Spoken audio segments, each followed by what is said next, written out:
wabarakatuh. Perkenalkan, nama saya Vidi Mandita Eskom MSc. Saya adalah salah satu pelajar di jurusan Teknik Informatika di Universitas Gajah Kutub. Ya, video ini akan menjelaskan terkait teknik belajar saya pada salah satu mata yang saya ampuh. Untuk mata kuliahnya adalah komputasi teknologi dengan kode mata kuliah 461634 dengan kode TKS 14.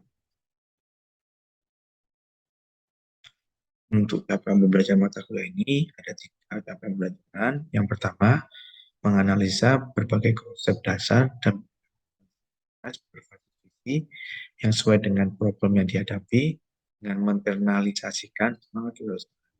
Yang kedua, terampil mendemonstrasikan kemampuan dalam penyusunan kode program untuk menyelesaikan pembuatan sistem berbasis visi secara mandiri, tanggung jawab, dan memenuhi kaidah etika. Terampil melakukan evaluasi terhadap basis visi secara mandiri dan bertanggung. Untuk pembelajaran mata kuliah, 1.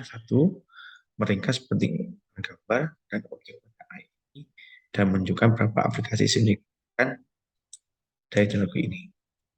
Kedua, memahami tentang apa yang terjadi di balik layar dan bagaimana pemahaman ini dapat membantu memajukan grafik komputer multimedia.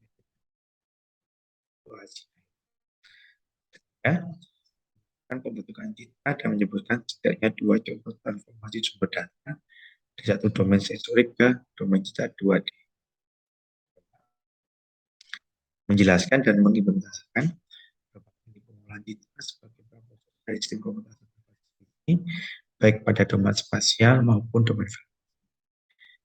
Yang kelima, menerapkan algoritma ekstraksi fitur pada data nyata, misal prototipe atau sudut gambar, serta menerapkan algoritma yang menggabungkan fitur dalam tujuan yang lebih tinggi, misal kontrol dari media sosial. Yang keenam, menjelaskan dan menerapkan setidaknya 3 pendekatan teknik gambar seperti scaffolding, algoritma basis tepi, berbasis wilayah, bersama dengan karakteristik, kekuatan, dan kelemahan mereka. Yang ketujuh, menerapkan pengenalan objek 2D berdasarkan dan atau wilayah. Yang kedelapan, setidaknya 3 pendekatan klasifikasi, pasal 1 untuk penerapan, kekuatan, dan kurangnya, serta menerapkan algoritma klasifikasi yang mengestimasi input segmen ke dalam kategori, output, dan secara kuantitatif mengevaluasi klasifikasi. Dan terakhir, menerapkan algoritma klasifikasi yang mengsegmentasi input ke dalam kategori output, mengevaluasi klasifikasi yang dihasilkan. Terkait deskripsi mata kuliah ini menyajikan materi tentang deskripsi visual manusia, konsep dan aplikasi dalam komputer cerdas, visi, teknik pengolahan citra proses, dan teknik ekstraksi citra dengan tepi, garis atau kontur, teknik untuk mendapatkan wilayah dalam citra, teknik untuk pengenalan pola menggunakan grafik non-linear maupun non-linear, serta metode untuk mengevaluasi sebuah simetris dan tes berbasis visi.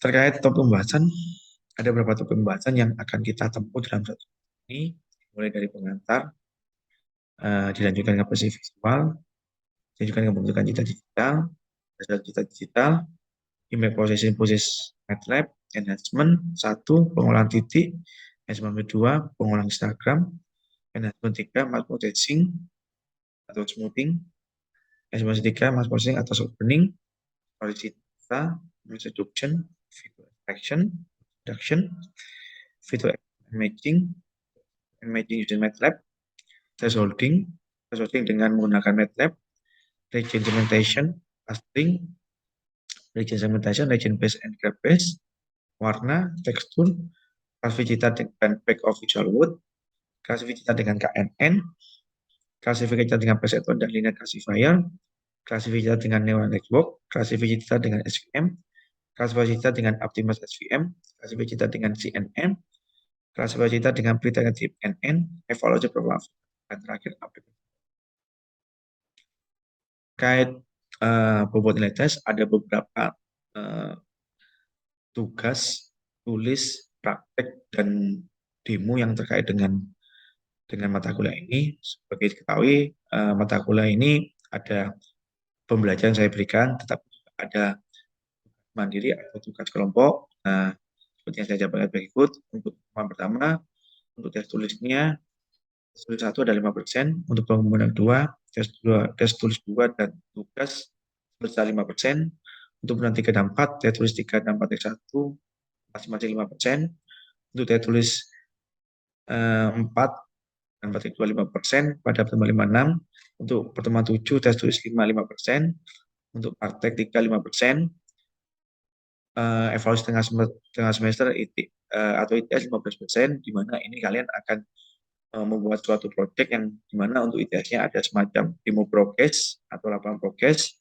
Pertemuan 9 praktek 4 5%, ini juga pertemuan 10, pertemuan 11 sampai 13 praktek 5 10%, untuk pertemuan 14-15 6%. Terakhir, untuk evaluasi akhir semester atau ES ada semacam prestasi terkait dengan proyek yang kalian. Nah, ini akan dikerjakan secara kelompok. Jadi ada tugas individu dan ada tugas kelompok. Mana tugas kelompok ini untuk proyek akhirnya. Nah, terkait referensi, ada beberapa referensi yang bisa digunakan. Pertama, Enmawati tahun 2013, pengolahan cita digital, konsep dan teori dari Andi Jakarta. Kedua, Solomon Seed and Bricken 2011, Fundamental of Digital Image Processing, John Wiley and Son UK, Gregoris S. dan Koutrobuska 2006, Patent Third Edition, Elsevier USA, Ison M. Aguado 2008, Processing and Image Processing Second Edition, Elsevier UK, CFY 2010, Image Processing dan Patent Recognition, Fundamental and Technique, John Wiley and Son, New Jersey, Voss, D.N. Pons 2003, Computer Vision and Modern Approach, Special Education USA, Gonzales, RC Wood E 2008, Digital Processing Third Edition, Special Education juga, lagi Zelensky Ed 2011, Computer Vision Algorithm Application Springer DC. Ini adalah beberapa referensi yang bisa digunakan, tetapi bila teman-teman masih mendapatkan buku yang memang relatif, tidak ada masalah, atau e-book tidak apa-apa, yang penting sesuai dengan topik yang akan dibahas. Mungkin untuk teknik pembelajaran yang sampaikan, sekian dari saya. Terima kasih. Saya ucapkan wassalamualaikum warahmatullahi wabarakatuh. Mohon maaf bila ada kata. Assalamualaikum warahmatullahi wabarakatuh. Selamat pagi buat teman-teman. Sesuai dengan bulan hari ini, untuk bulan ini kita akan membahas terkait dengan komputasi dan berbasis visi. Untuk pertemuan ini kita akan membahas terkait dengan pengantar visi komputer. Untuk capaian pembelajaran adalah sebagai berikut: meringkas pentingnya pengenalan gambar dan objek pada AI dan menunjukkan beberapa aplikasi signifikan dari teknologi ini. Nah, untuk bahan kajian ada 2 poin. Pertama, konsep komputasi berbasis visi. Yang kedua, aplikasi dan peluang bisnis di bidang komputasi cerdas berbasis visi. Untuk ini adalah gambaran terkait vision. Jadi, vision merupakan proses menemukan apa yang ada di sekitar kita dan di mana berada dengan melihat. Jadi, ini kalau kita lihat, ini adalah gambaran dari sebuah vision.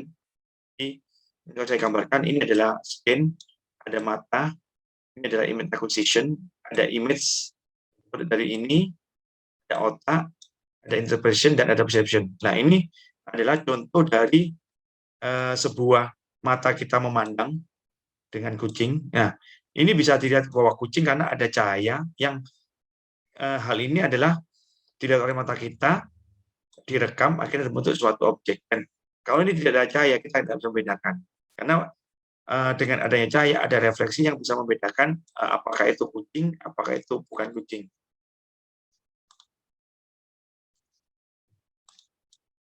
Ini pengertian dari computer vision. Computer vision merupakan studi dari analisa gambar atau video untuk mencapai hasil yang sama seperti yang dilakukan oleh manusia pada saat melihat. Jadi, ini yang seperti saya tadi gambarkan. Jadi ada skin, ada kamera, ada image acquisition, ada image, ada komputer, ada image interpretation, ada perception. Nah, dari diagram ini ada yang mau tanyakan dari teman-teman, silakan sebelum kita melangkah lebih lanjut untuk materinya. Ya kan? Ada yang tanyakan? Kalau tidak, saya lanjutkan dulu. Oh ini Pak, jadi prosesnya nangkep gambar gitu kan Pak? Nangkep gambar terus disimpan di proses komputer terus nanti jadi ada perception gitu. Iya, ini tuh proses yang ada terjadi Mas. Jadi ini ada proses terjadi kita dari suatu kamera itu menangkap suatu image. Nah ini kan sebenarnya kan polanya sama dengan mata kita kan. Nah ini kan perbandingan di manusia. Dimana kalau manusia itu ada pemandangan mata kita melihat, simpan di otak dan akhirnya dipastikan. Nah kalau di kamera seperti ini Mas, ini dari kamera ada image, ada komputer untuk dipersepsikan. Jadi sebenarnya prosesnya hampir sama. Kalau di device itu ada kamera, ada komputer. Kalau di otak kita itu ada mata, ada otak kita. Itu aja sih sebenarnya. Itu yang membedakan aja sih. Tapi fungsinya sama sih sebenarnya. Dan semuanya itu berawal dari sebuah skin. Ada yang menangkap gambar itu terbentuk image, ada yang disimpan akhirnya menjadi suatu perception. Nah, sama dengan ini.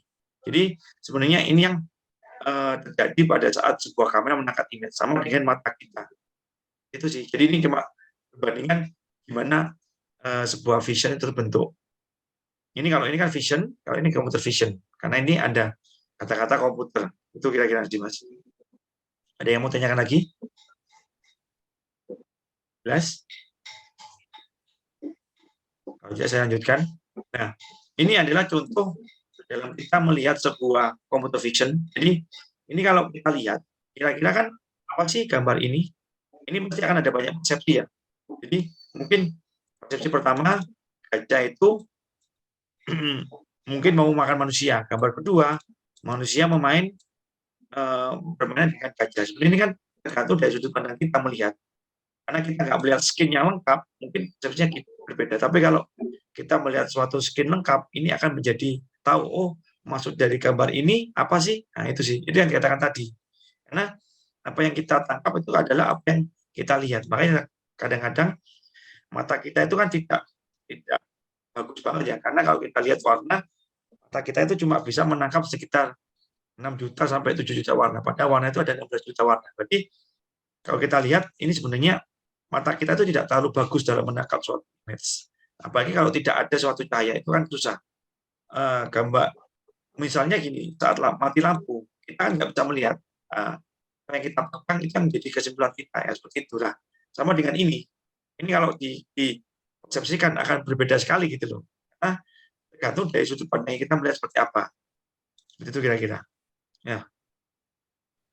Nah ini yang tadi saya katakan, ada suatu pengetahuan, ada semacam skin geometri, ada upload feature. Jadi ada pengetahuan, ada skinnya, terus ada fitur yang memang mendukung. Kalau tidak ada itu akan berbeda persepsi ini. Pasti ini yang seperti saya tampilkan tadi, persepsi kita akan berbeda-beda melihat dari suatu image ini. Nah, ini contoh dari sebuah permasalahan. Problem pertama, diberikan sebuah cita satu, apakah cita satu mengandung gambar orang? Ada dua kemungkinan, yes or no. Nah, ini contohnya. Ini kalau kita lihat, gambar yang ini, gambar ini, gambar ini, itu pasti akan beda.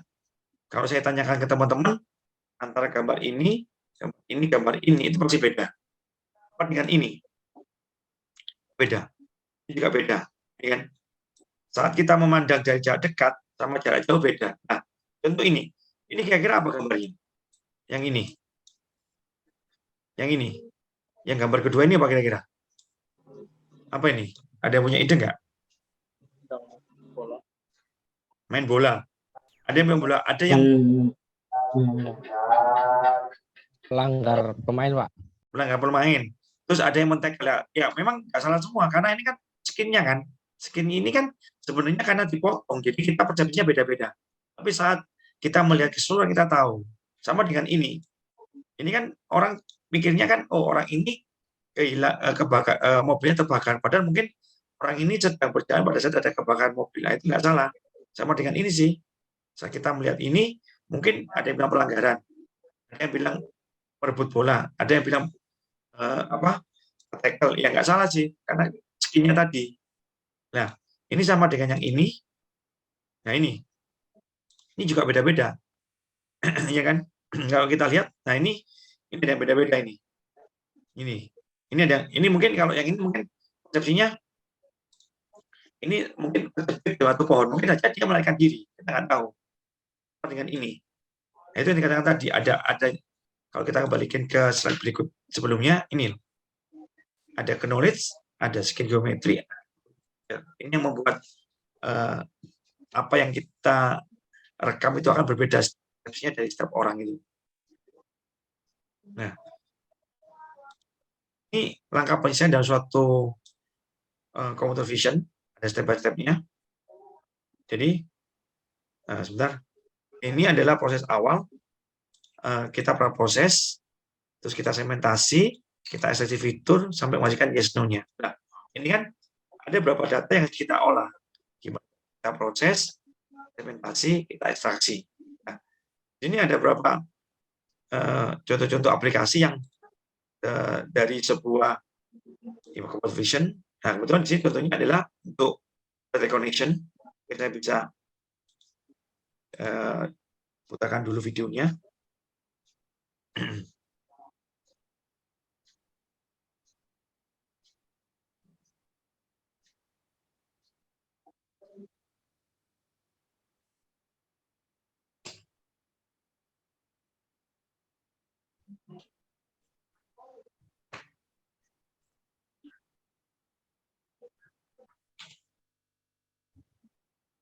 Nah, ini kalau lihat kan ada proses pengenalan ini kan, makanya di sini ada, kita lihat di sini ada cita input, nah, terus ada preprocessing, ada cita penghasilan awal, ada ekstraksi, ada subcitra yang hanya plat nomornya, karena ini kan perlu dipisahkan kan, makanya kan ini cumanya L, X, X, X, X, di R gitu. Nah, ini kan perlu dipisahkan kan.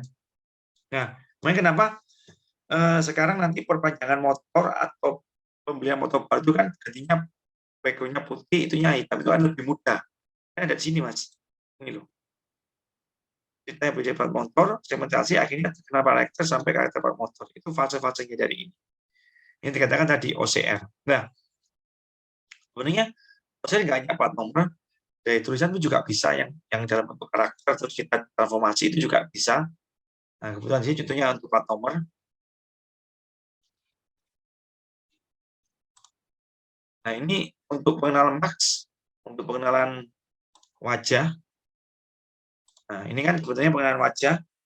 Kalau kita lihat, nah ini.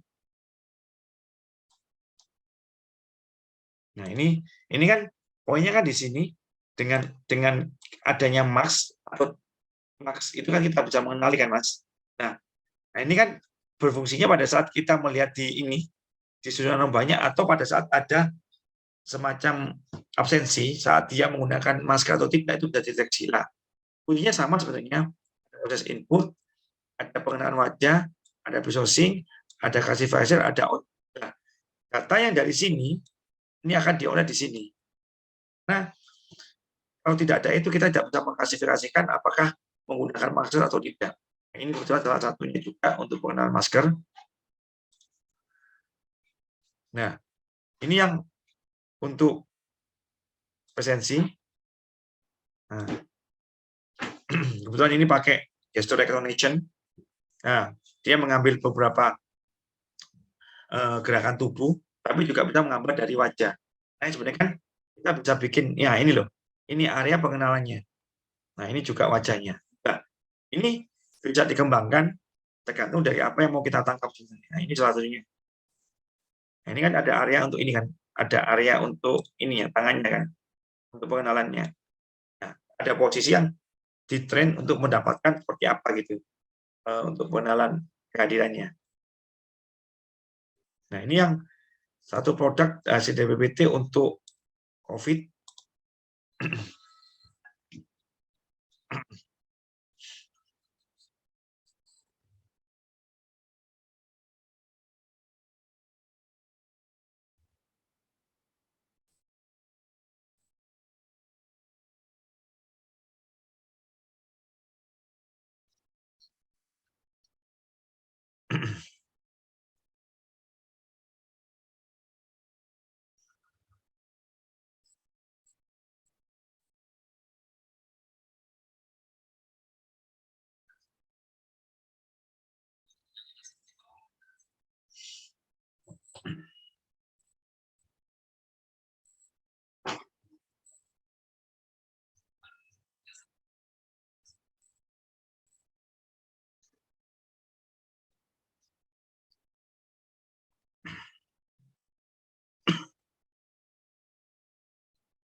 Hmm. Nah, ini juga satu dari hasilnya. Jadi kita bisa melihat. Nah, ini yang kayak mirip dengan peduli lindungi yang teman-teman kenapa bisa melihat peduli lindungi itu ada area-area yang terdampak karena dari data orang yang terkena COVID itu kan sebenarnya ada data yang terikut. Akhirnya kita bisa melihat posisinya apakah saat kita berada di titik A, B, C, D itu termasuk kategori apa? Karena dari data yang dikumpulkan atau yang dilaporkan di peduli lindungi diri. Nah, ini yang terkait untuk USG otak ya. Nah, ini melihat ini untuk ukuran panjang ini. Ini kita lihat perpanjangan ini karena ini yang dilihat image-nya.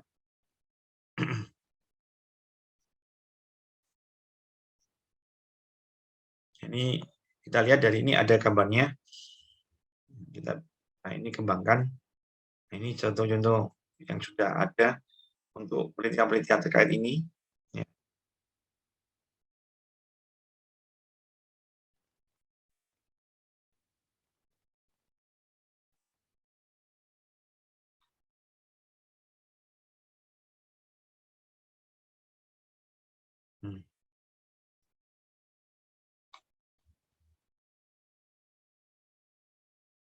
Oke. Terus ini juga untuk image processing, di mana kita mendeteksi suatu pola pada batik.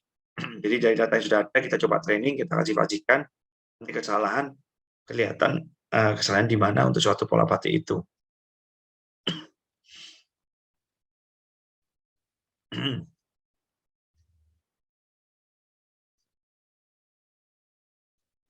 Ini ketahuan.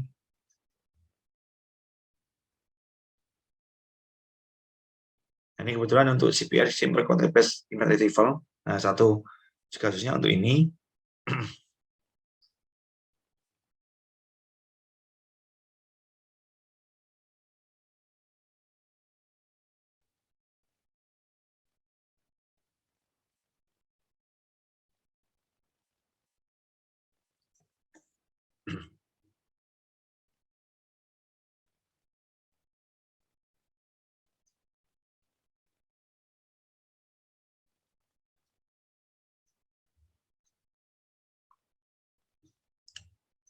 Oke. Nah, ini ya, kelihatan. Oke. Nah, ini terkait dengan komputer step-up vision. Jadi ada beberapa step juga komputer. Ini untuk unicorn teknologi, dia sistem opsi kaca penutup, di mana dia mendeteksi benda asing linear goresan pada permukaan area non-cetak dari layar ponsel. Benda asing mirip titik bintik hitam, titik putih, benjolan data seperti escaping. Ini adalah teknologi untuk mendeteksi sebuah kaca. Nah, ini kelihatan ada nggak isu-isunya. Ini ya. Ini juga satu penerapan teknologi computer vision, di mana dia mengembangkan teknologi pengenalan wajah yang dapat diterapkan pada pembayaran dan gambar dapat digunakan, misalnya pada versi kartu bank dan sistem keamanan. Dan ini sebenarnya kalau kita lihat, ada beberapa sudah kita lihat di beberapa bandara itu sudah menerapkan, dia bahkan bisa melihat suhu tubuh dan dia bisa melihat wajah itu yang akan dianalisa. Ini pada saat mungkin kemungkinan nanti ada orang yang dicari itu bisa dilihat dari wajahnya karena dia mentraining datanya yang sudah ada. Nah, dari contoh-contoh ini ada yang mau tanyakan, teman-teman silakan. Ada yang tanyakan, teman-teman silakan. Ada yang mau tanyakan? Silakan. Ada yang mau tanyakan terkait perkembangan teknologi dan penerapannya dalam komputer dan dalam bidang industri, silakan. Berarti ini deteksinya ini ya Pak, kemiripan ya Pak? Maksudnya, iya, betul. Ini kemiripan Mas. Jadi betul. Ini kenapa ini bisa mendeteksi karena ada ini Mas, kemiripan. Yang ini kalau kita lihat kan ini semacam ada yang pola yang kita lihat kan Mas. Nah, sebenarnya pola itu bisa diperbesar juga sih tergantung dari kitanya. Iya. Nah, tapi di sini ada dataset Mas. Nah, dataset yang akan di training untuk bisa menentukan bahwa ini siapa gitu. Kalau nggak ada datasetnya susah. Nah, datasetnya kan banyak kita bisa dapatkan kan. Kalau dari ini kan mungkin dari data kependudukan atau data dari paspor kan bisa. Karena pada saat kita mau sesuatu kan pasti kita membutuhkan data pendudukan. Nah, itu yang diambil, dikelola, akhirnya dijadikan data aset, akhirnya terbentuk suatu ini. Itu kira-kira Mas Fajar. Ada lagi yang ditanyakan? Dari teman-teman, silakan. Yang ditanyakan? Dari kayak itu Pak, bertanya Pak. gimana Mas Lintang? Silakan Mas. Jadi kayak teknologi baru-baru ini kayak Google Foto itu, apakah juga termasuk computer vision itu Pak? Iya, foto Yang computer kita vision Mas scan mie sebenarnya. ayam gitu, langsung disarankan ke mie ayam terdekat gitu. Oh, itu lebih ke arah machine learning sih Mas sebenarnya. Machine learning. Jadi kalau iya, itu lebih ke arah ke data scientist. Nah, itu machine learning. Tapi sebenarnya kalau lihat di computer vision pun untuk di bawah layar itu juga ada machine learning-nya. Karena kalau kita lihat kan dari AI menjadi ML menjadi DL kan. Nah, sebenarnya kalau kita lihat Gojek atau GrabFood itu kan pada saat kita mau pesan makanan itu muncul semacam suggestion itu kan dari data-data yang kita dari data itu akhirnya diolah dalam bentuk suggestion. Nah, itu sebenarnya machine learning. Jadi apa ya itu inputan dari yang Pak Mas Lintang beli akhirnya terbentuk suatu misalnya forecasting atau suggestion. Terlepas itu mau dipakai tidak masalah, tapi sebenarnya kali itu adalah machine learning. Nah, sama dengan ini sebenarnya, tapi kalau ini kan dia menggabungkan computer vision, image dan machine learning kayaknya jadi computer vision. Itu kira-kira Mas. Tapi prosesnya itu sama sebenarnya. Nah, di balik ML itu banyak algoritma yang kita pakai kan. Nah, algoritma itu yang bisa kita pakai untuk masalah-masalah yang ada, tergantung dari kesesuaiannya. Ada yang mau NN boleh, mau pakai RN boleh, tapi yang memang kita jalan sekarang itu deep learning. Karena gimana dia bisa mengolah data banyak dan menghasilkan average yang sangat bagus. Itu kira-kira. Ada lagi yang mau tanya, silakan. Ya, ada? Cukup dari teman-teman? Nah, ini kalau tidak ada, ini ada tugas proyek akhir. Jadi ini, buat kelompok dari maksimal 3 orang, identifikasi sebuah permasalahan yang dapat diselesaikan dengan computer vision, aplikasi computer vision, sebutkan hal yang diperlukan dalam computer vision untuk mencegah masalah, kaitkan dengan peluang dalam bentuk laporan, ada pendahuluan, jelaskan latar belakang dan tujuan permasalahan, landasan teori, tulisan ringkasan berpacuan di mendasari, sama bisnis lah. Ini nanti dibersihkan 2 kali pada saat ITS dan IAS. Ini nanti yang menjadi proyek akhir kalian sesuai dengan masalah yang kalian ambil, tapi harus dilengkapi dengan latar belakangnya ya. Itu yang mungkin bisa saya sampaikan. Ada yang ditanya lagi terkait proyek akhirnya? Ada ditanyakan dari teman-teman? Kalau tidak ada, mungkin saya akhiri untuk pertemuan hari ini. Kita ketemu minggu depan. Saya akhiri. Wassalamualaikum warahmatullahi wabarakatuh. Selamat pagi.